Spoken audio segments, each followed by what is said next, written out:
What happens when the weakest wolf in the pack discovers she was never weak at all?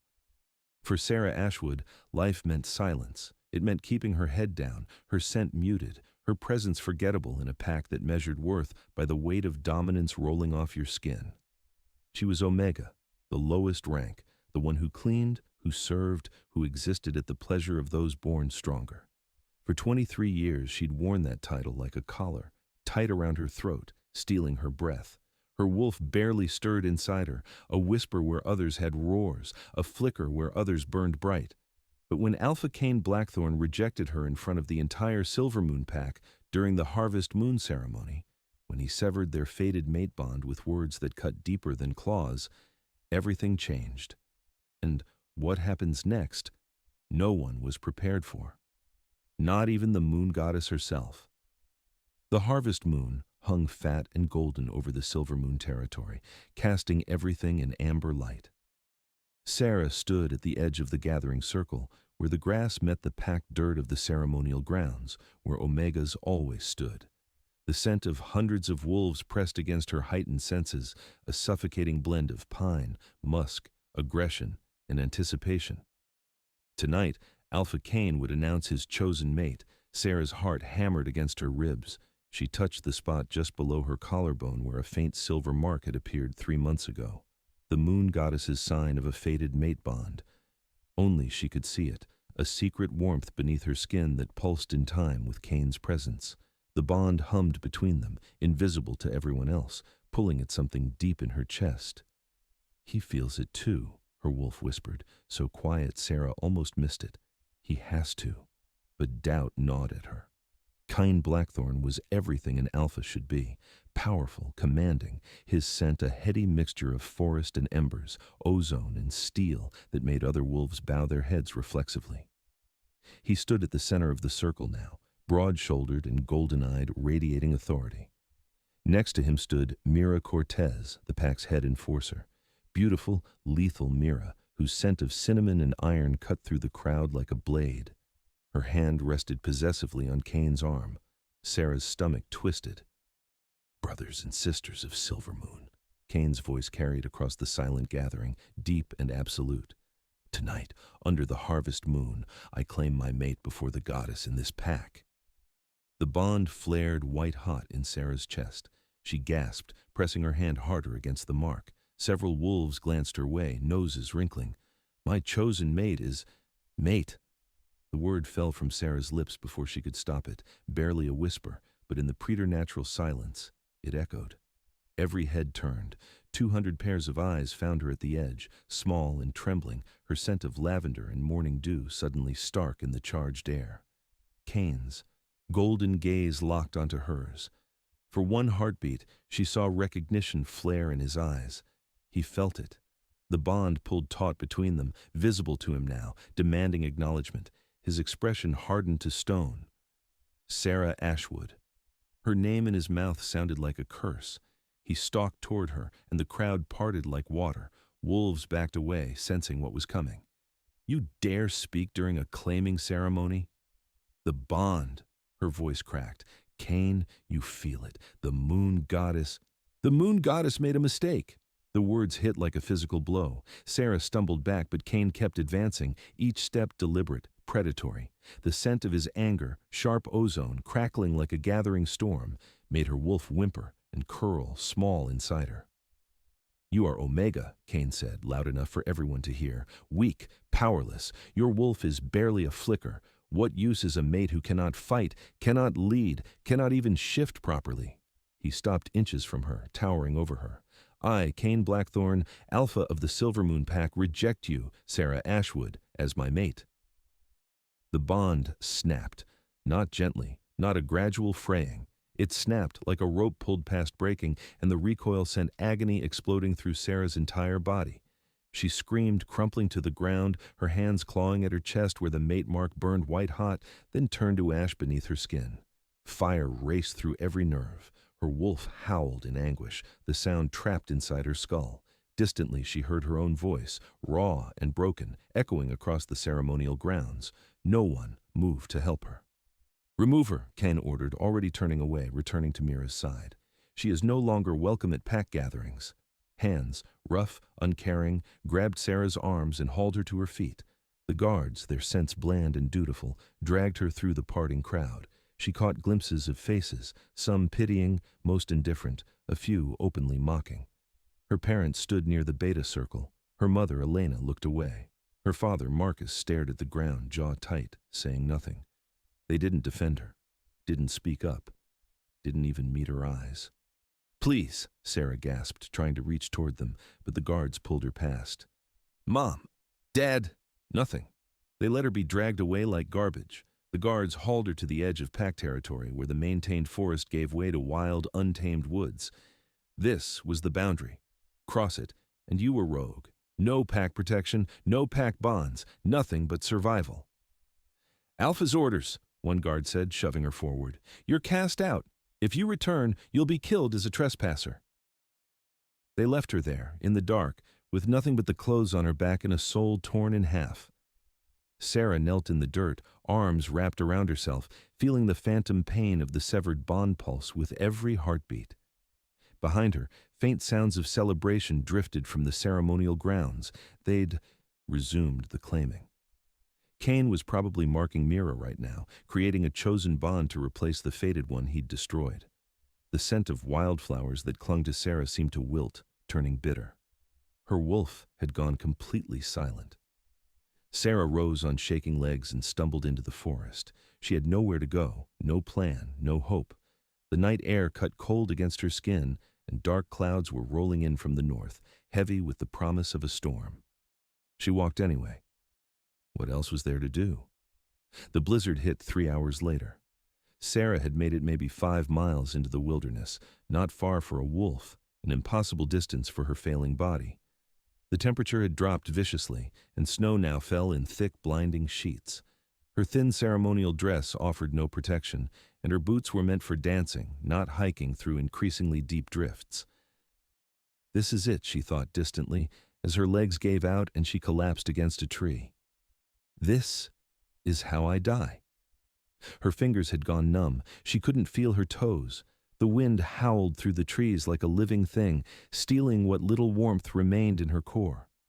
Hypothermia was setting in. She recognized the signs from pack survival training, the drowsiness, the confusion, the strange, creeping warmth that actually meant you were freezing to death. Through the white wall of snow, she spotted a dark shape, a structure. Some kind of old barn or shelter, half collapsed but still standing. With the last of her strength, Sarah crawled toward it, dragging herself through drifts that came up to her chest. The barn's door hung crooked on broken hinges. She squeezed through the gap and collapsed onto ancient rotting hay. It smelled of decay and abandonment, but it blocked the wind. Marginally warmer than outside. Marginally. Not enough. Sarah curled into herself, trying to conserve heat that was no longer there. Her breath came in short, shallow gasps, fogging white in the darkness. The pain of the severed bond had faded to a dull, constant ache, or maybe she was just too cold to feel it anymore. I'm going to die alone, she thought, and felt nothing. No fear, no regret, just acceptance. 23 years of being nothing, and I'll die as nothing.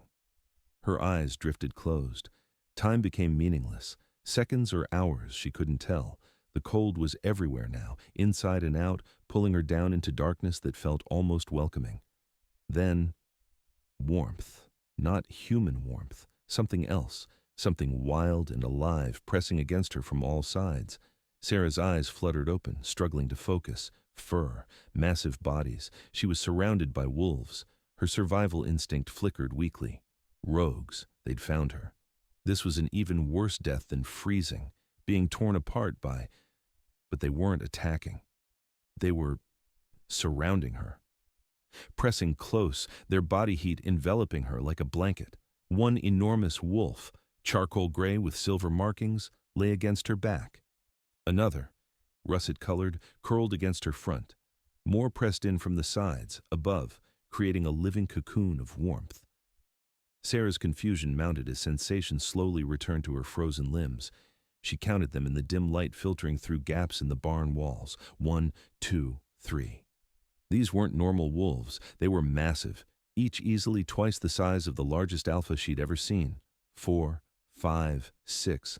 Their scents were strange, ancient, nothing like pack wolves. The one at her back smelled of aged oak and winter snow, pine and distant storms, powerful, commanding, but somehow safe. 7, 8, 9. They were protecting her, keeping her alive. 10. 10 massive wolves, and all of them were focused on her. Amber and silver eyes gleaming in the darkness, watching with an intelligence that made her breath catch. "Why?" she whispered, her voice cracked and raw. The charcoal wolf at her back shifted, and suddenly a man knelt where the wolf had been. Sarah's eyes widened. The shift had been seamless, silent, nothing like the cracking bones and painful transformations she'd witnessed in her pack. He was older than Cain, maybe 40, with silver threading through his dark hair. Scars crisscrossed his bare chest and arms, marks of countless battles. His eyes were storm gray, ancient and knowing, and they looked at her with something that made her heart stutter. Recognition. "We've been waiting for you," he said, his voice deep as distant thunder.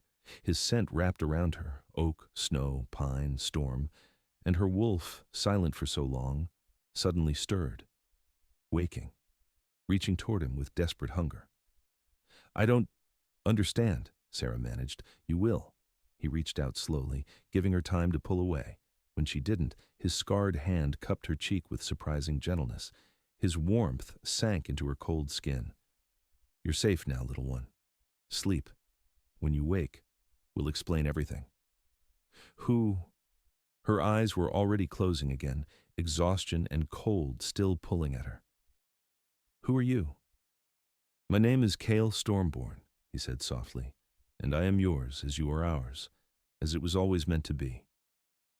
Sarah wanted to ask more, but darkness pulled her down, gentle this time, into sleep instead of death. The last thing she felt was the steady rhythm of 10 heartbeats, all beating in sync, surrounding her like a promise. Sarah woke to firelight and the scent of cooking meat. For a moment, she just lay there, confused. She was warm, actually warm, wrapped in fur blankets that hadn't been there before. The barn looked different in daylight, streaming through cracks in the walls, less abandoned. Someone had clearly been living here, maintaining it. A fire crackled in a stone circle. Supplies were stacked neatly in corners, food, water, medical kits. And around the fire sat 9 people in human form, all watching her with those same intense, knowing eyes. Kyle sat closest to her, whittling something from a piece of wood, but his attention was fully on her. "Easy," he said as she tried to sit up. "You were nearly gone when we found you. Your body needs time to recover." "The prophecy was right," a woman said from across the fire. She was stunning.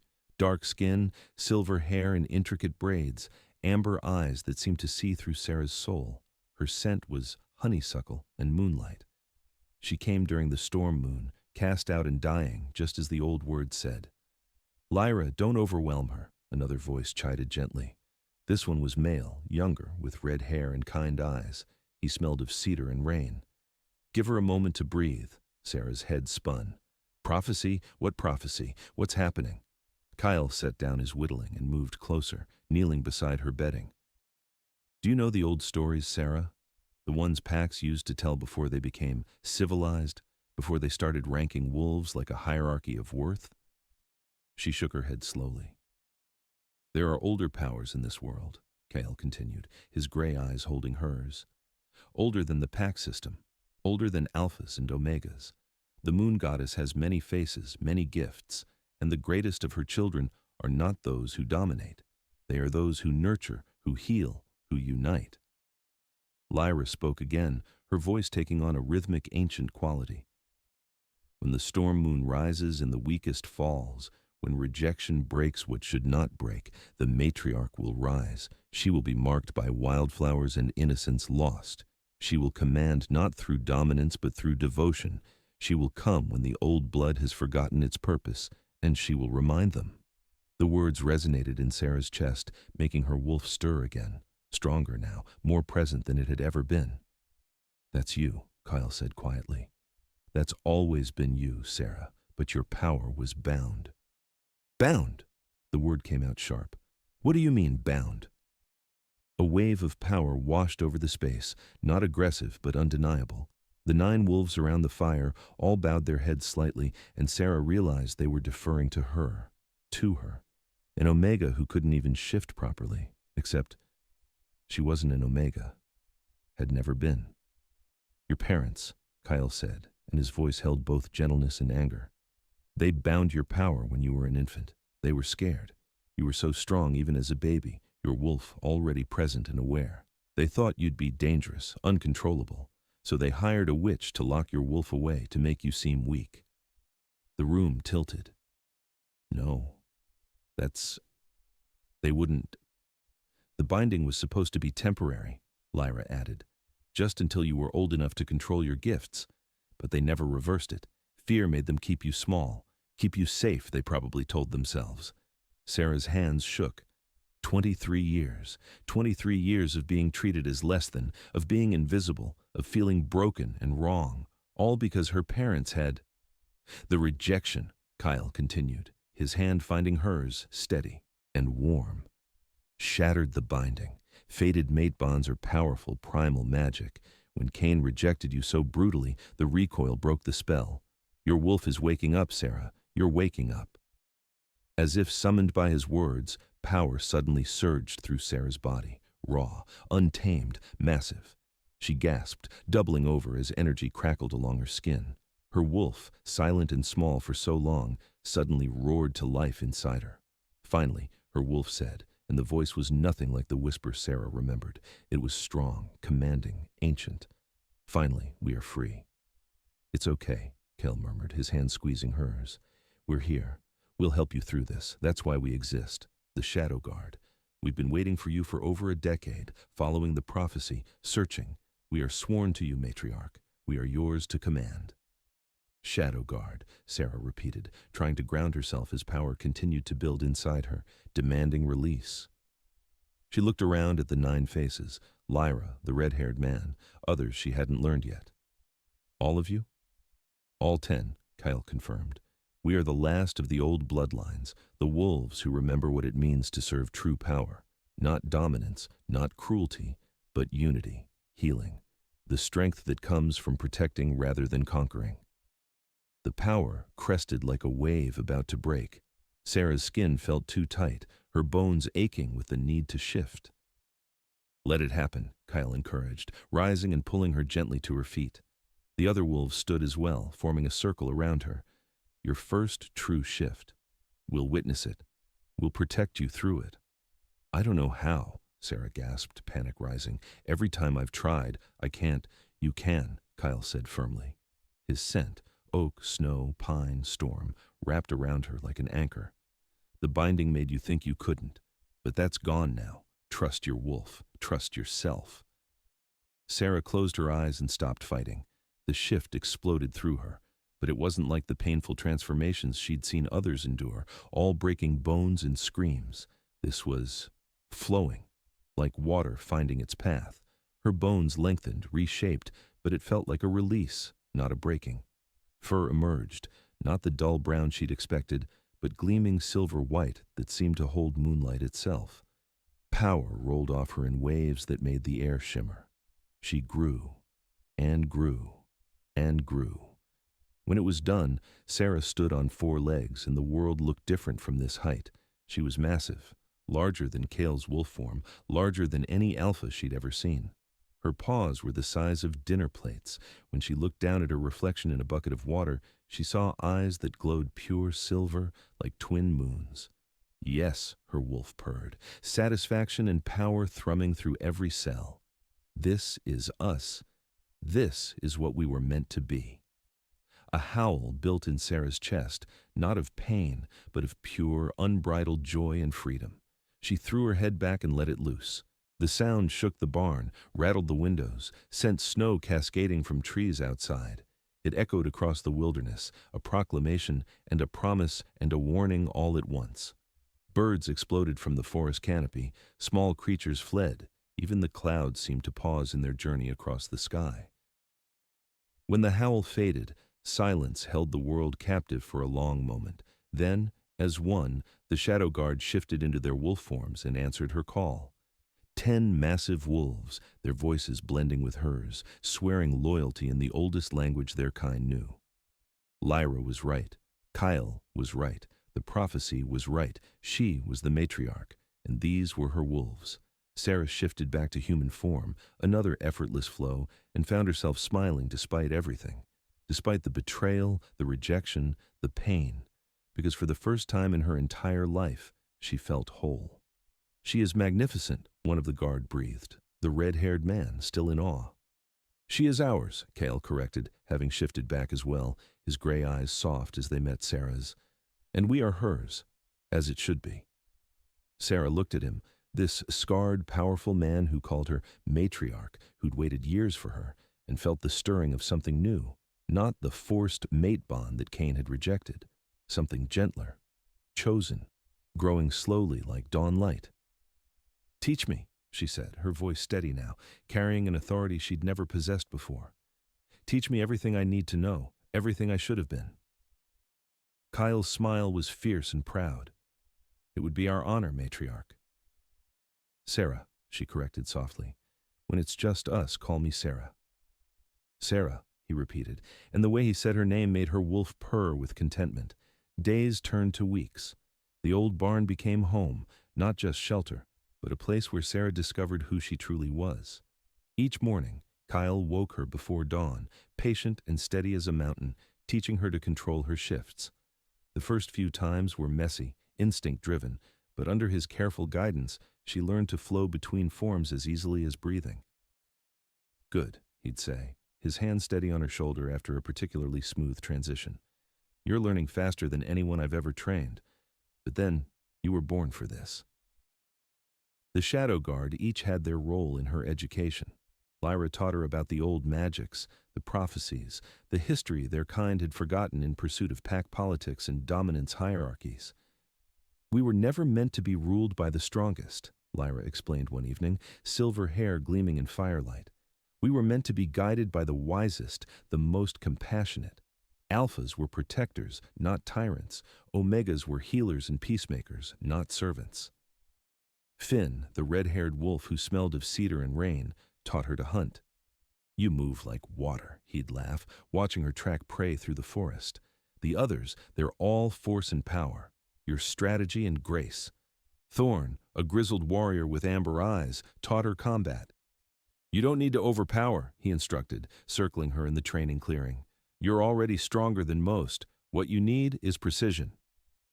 When she finally managed to pin him using technique rather than brute strength, his grin was vicious with pride. "Now you're thinking like a leader."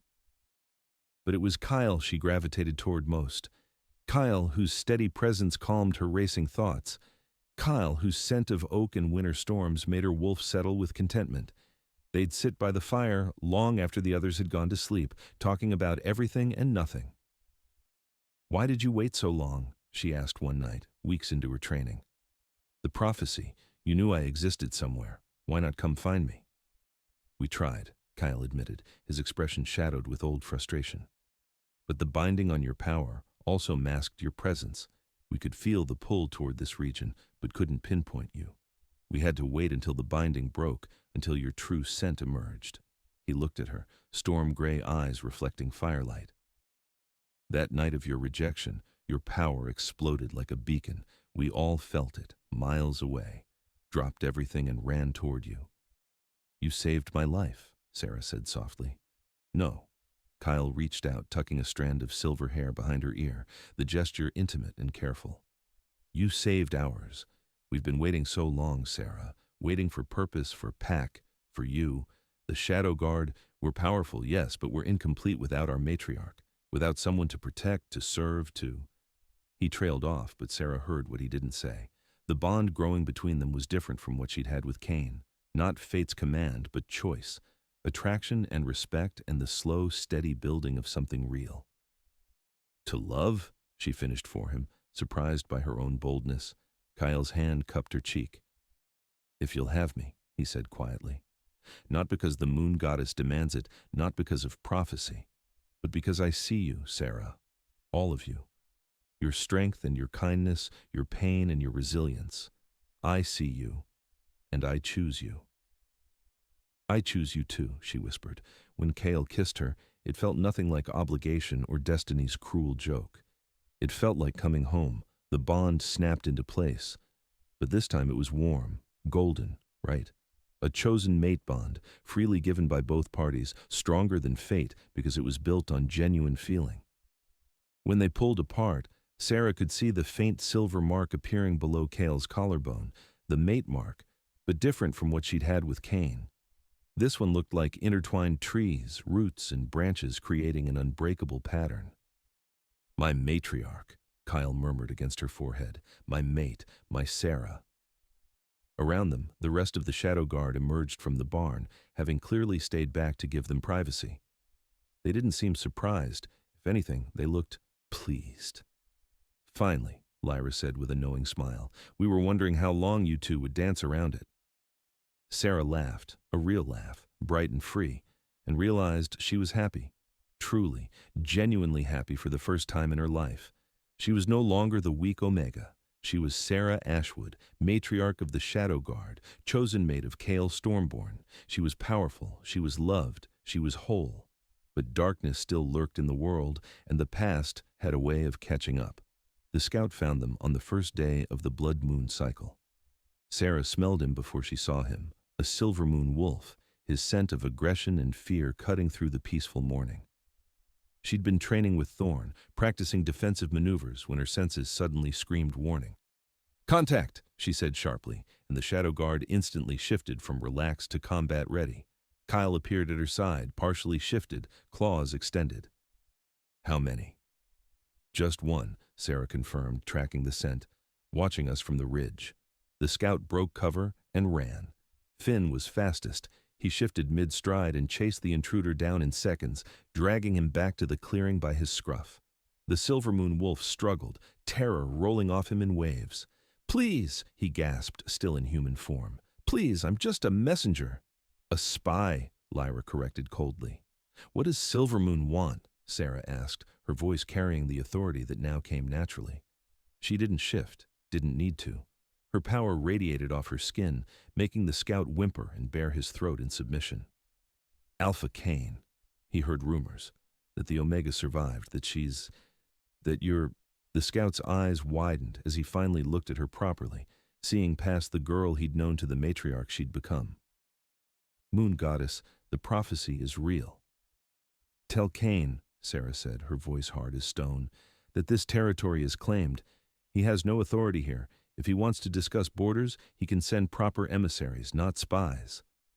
"He's already mobilized," the scout blurted. 20 wolves, warriors, and enforcers. Mira's leading them. They're coming to bring you back, or eliminate the threat you pose." A wave of power washed over the clearing, making trees bend and birds scatter. Sarah's wolf surged forward, furious at the audacity. "I pose no threat to wolves who leave me in peace. But if Cain brings war to my territory, he'll discover exactly what a true matriarch can do." "Let me go," the scout begged. "Please, I'll tell him."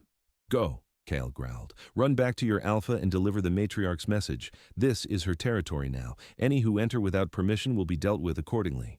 The scout didn't need to be told twice. He shifted and bolted, crashing through underbrush in his panic to escape. Silence held the clearing for a long moment after he disappeared. "They're coming," Lyra said unnecessarily. "Let them come," Sarah replied, surprising herself with her own certainty. She'd spent weeks discovering her power, learning control, building bonds with her guard. She was no longer the frightened girl who'd been cast out. She was something far more dangerous. "I won't hide from them, won't run. This is our territory, and if Cain wants a fight, we'll give him one he'll never forget." Kyle's hand found hers, squeezing gently. Through their mate bond, she felt his pride, his support, his absolute faith in her. "We stand with you, matriarch, all of us, whatever comes." "The Shadow Guard doesn't fall," Thorn added, his scarred face fierce. "We don't break," Finn continued. "We don't yield," Lyra finished. Sarah looked at her wolves, her family, her guard, her pack, and felt something settle deep in her chest. Purpose, destiny, power. "Then we prepare," she said. "When Silver Moon arrives, they'll learn what it means to reject a matriarch." They came at sunset 3 days later. Sarah stood in the clearing in front of the barn, Kyle at her right hand. The rest of the Shadow Guard fanned out behind her in a protective formation. She'd dressed carefully for this confrontation, not in the tattered ceremonial dress she'd been cast out in, but in fitted leather armor that Lyra had helped her craft. Her silver hair hung loose, and her eyes glowed with barely restrained power. She smelled them before they emerged from the tree line, 20 wolves, just as the scout had said. Kane's scent of forest and embers led the group, but it was Mira who stepped forward first, cinnamon and iron, and blood sharp in the air. The Silvermoon wolves stopped at the clearing's edge, clearly shocked by what they were seeing. Sarah wasn't the broken Omega they'd cast out. She was taller, stronger, radiating authority that made even their warriors hesitate. "Impossible," someone whispered. "She's just an Omega." "She's the matriarch," Lyra said loudly, her voice carrying across the space. "And you are trespassing on her territory." Kane pushed through his wolves, golden eyes locked on Sarah with an expression she couldn't read. "Sarah, what happened to you?" "You rejected me," Sarah said simply. "You severed our bond and cast me out to die. That's what happened, Kane. That's what you did." "I thought I was being merciful," he said, and actually seemed to believe it. "An Omega couldn't survive as an Alpha's mate. The pack would have torn you apart. I was protecting you." "You were protecting yourself," Sarah interrupted, and her voice carried the weight of absolute certainty. "You were afraid of what the pack would think, afraid it would make you look weak to be mated to someone ranked below you. So you chose power over me, over us." Mira stepped forward, her beautiful face twisted with disdain. "You're still pathetic, Omega. Playing dress-up with these rogues doesn't change what you are." She didn't get to finish. Sarah moved faster than thought, closing the distance between them in a blink. Before Mira could even react, Sarah had her by the throat, lifted completely off the ground with one hand. The scent of Mira's sudden fear was sharp and acrid. "I am not an Omega," Sarah said quietly, but every wolf in the clearing heard her perfectly. "I never was. My parents bound my power out of fear when I was a child. That binding broke the night Kane rejected me. Now I am what I always should have been, matriarch, leader of the Shadow Guard, and you, Mira, have disrespected me for the last time." She threw Mira backward, sending her crashing into 3 other Silvermoon wolves. They went down in a tangle of limbs. Time stopped. The Silvermoon wolves stared in shock. Kane's face had gone pale, but it was what happened next that truly made them understand what they were facing. Kyle shifted first. His wolf form massive, easily twice the size of any Silvermoon alpha, charcoal gray with silver markings, eyes glowing like storm clouds. Then Lyra, her wolf white as bone with amber eyes. Then Finn, Thorn, and the others. The Shadow Guard revealed their true forms. Not normal wolves, not even dire wolves. They were something from legend, ancient protectors, each one larger and more powerful than anything the Silvermoon Pack had ever seen. Their combined presence radiated such overwhelming force that Kane's warriors began backing away involuntarily, submitting without conscious thought. "You made a mistake, Alpha Kane," Sarah said, and now she let her power show fully, let it roll off her in waves that made the air shimmer and crack. "You didn't just reject a weak Omega, you rejected your true mate, destroyed a fated bond and cast out a matriarch, and now you've brought war to her territory." Mira scrambled to her feet, rage overcoming fear. "You think you can threaten us? We are Silvermoon. We are—" "Nothing," Sarah said flatly. She shifted, the transformation instantaneous and beautiful, and stood in her true form, the massive silver wolf with glowing moon eyes, larger than Kyle, larger than any of the guard, radiating power that made the very ground tremble. Mira attacked anyway, consumed by fury and wounded pride. She shifted mid-leap, a beautiful dark wolf with cinnamon fur, claws extended to tear out Sarah's throat. Sarah caught her mid-air. One massive paw, claws carefully sheathed, batted Mira aside like a troublesome pup. The Silvermoon enforcer crashed to the ground, rolled, tried to rise, and Sarah simply looked at her. The weight of a matriarch's regard, not aggressive, not hostile, just present, pressed down on Mira like a physical force. The dark wolf whimpered and flattened to the ground, completely unable to resist. "You challenged me," Sarah said, her wolf's voice carrying to every ear. "You attacked your better. For that you are stripped of your rank. You are no longer enforcer. You are no longer welcome in positions of authority. You will learn humility, or you will be cast out as I was." Mira shifted back to human form, sobbing now, the fight completely gone from her.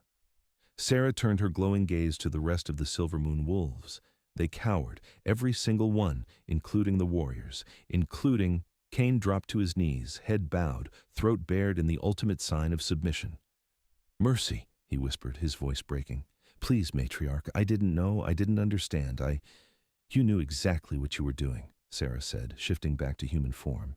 She stood over her former mate, this alpha who'd seemed so powerful such a short time ago, and felt nothing. No anger, no hurt, just cold certainty. "You chose power over your fated mate. You severed a sacred bond out of pride. You cast me out to die rather than face the pack's judgment of your choice." "I'm sorry," Cain said, and tears actually tracked down his face.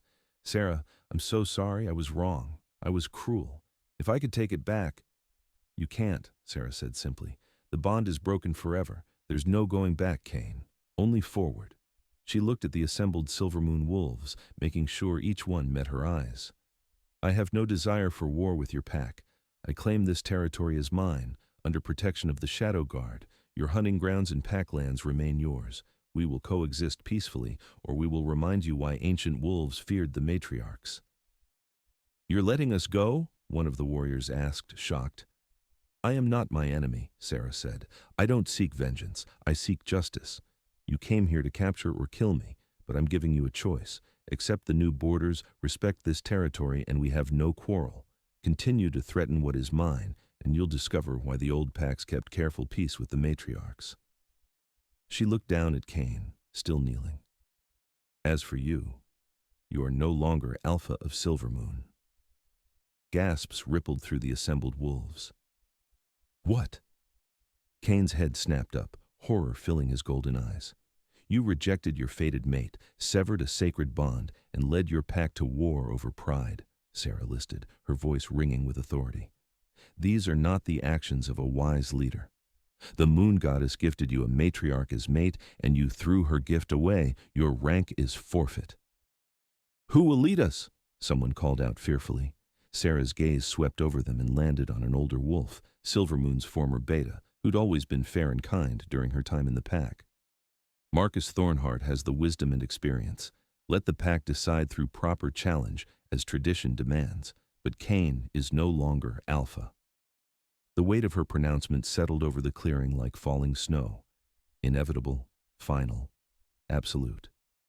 "Go," Sarah commanded, her voice carrying the force of true authority. "Return to your pack. Deliver my terms. This territory is claimed, but I have no desire to expand or conquer. Live in peace, and you'll find me a fair neighbor. Threaten my wolves again, and I'll teach you why your ancestors told stories of the matriarchs around terrified fires." The Silvermoon wolves retreated, helping Mira to her feet, half carrying a shell-shocked Cain. They disappeared into the tree line like shadows, their tails tucked, their pride shattered. When they were gone, Sarah finally let herself breathe. Kyle was there instantly, steady and warm, pulling her into his arms. "You were magnificent," he murmured against her hair. "Terrifying and merciful and perfect, a true matriarch." "I didn't want to kill them," Sarah admitted, letting herself lean into his strength. "They're still my birth pack, flawed, cruel sometimes, but still my people." "That's why you're suited to lead," Lyra said, approaching with the others. "True power isn't about domination. It's about knowing when to fight and when to show mercy. You gave them a gift tonight, the chance to do better." "And a warning," Thorn added with fierce approval. "They'll think twice before threatening you again." Sarah looked at her shadow guard, her family, her pack, her purpose, and felt peace settle in her chest. "We did it," she said softly. "We protected our territory, established our claim, and we did it with honor." "You did it," Kyle corrected, his storm-gray eyes warm with love and pride. "We just stood witness to your power, my matriarch." "Our matriarch," the Shadow Guard echoed together, voices blending into a pledge, a promise, a truth. Sarah shifted into her true form and threw her head back, howling her victory and her joy and her claim to the moon goddess herself. The Shadow Guard joined her, 10 voices rising in harmony, declaring to all who could hear, the matriarch had risen and the old ways had returned. 3 months later, the territory had transformed. The old barn was now the heart of a growing settlement. Other wolves had found them, rogues cast out for being different, lone wolves searching for purpose, even a few omegas from other packs who'd heard whispers of a matriarch who valued healers over warriors. Sarah had welcomed them all. She stood on the ridge overlooking their land, watching the sun set in brilliant oranges and purples. Kyle's arms wrapped around her from behind, his chin resting on her shoulder, their mate bond humming contentedly between them. "You're thinking loudly," he murmured, breath warm against her neck. "I'm thinking about how much has changed," Sarah admitted.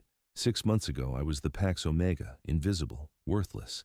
And now you're the matriarch of the Shadow Guard, leader of 30 wolves and growing, with a territory, a mate, and a destiny fulfilled." "Now I'm happy," Sarah corrected softly. "Actually, genuinely happy." Movement below caught her eye. Her parents, approaching cautiously up the path. They'd come a week ago, finally found the courage to face what they'd done. The confession had been painful. How they'd been terrified of her power as an infant, how the witch had promised the binding was temporary, how year after year they'd been too afraid to reverse it, too afraid of what she might become. Sarah hadn't forgiven them instantly. The hurt ran too deep.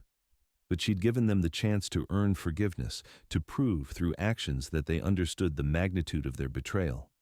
They were working in the settlement now, helping build, learning the new ways, slowly making amends.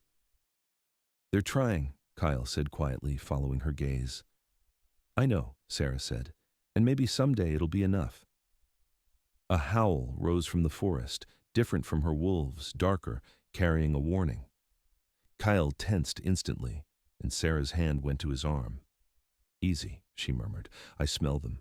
Scouts from the eastern territories. They're curious, not hostile." "Yet," Kyle growled. "We'll handle them," Sarah said with confidence, "just like we've handled everything else." She shifted, her transformation now effortless and beautiful, and padded down the ridge toward where their scouts were intercepting the visitors. Kyle followed, along with half the Shadow Guard, a show of strength and unity. The eastern scouts froze when they saw Sarah, the massive silver wolf with glowing eyes, radiating power that made even brave warriors hesitate. "I am Sarah Ashwood, matriarch of the Shadow Guard in these territories," she announced, her wolf's voice carrying authority. "You are welcome as guests and peaceful observers. You are not welcome as threats. Choose how you wish to be seen." The lead scout, an older female with clever eyes, bowed her head respectfully. "We come with greetings from Alpha Helena of the Eastern Coalition. She has heard tales of a matriarch rising and wishes to establish diplomatic relations."